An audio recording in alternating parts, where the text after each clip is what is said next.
தமிழ்நாட்டில் பிறக்கும் ஒவ்வொரு குழந்தைக்கும் அரசாங்கத்தின் ஆசீர்வாதமாக ஒரு தங்க மோதிரம் வழங்கப்படும். கூடவே ஒரு பேபி வெல்கம் கிட்டும் வழங்கப்படும். ஊட்டச்சத்து பொருட்கள், பேபி ட்ரெஸ்ஸஸ், தரமான baby soaps, baby oil, baby powder, baby கொசு வலைகள், பொம்மைகள், நாப்கின்ஸ் அண்ட் டயப்பர்ஸ் இவையெல்லாம் அந்த பேபி வெல்கம் கிட்டில் இருக்கும்.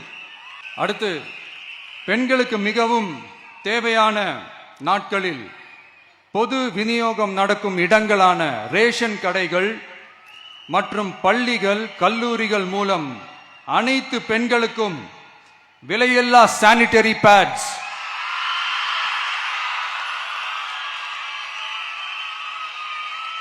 வழங்குவது உறுதி செய்யப்படும்.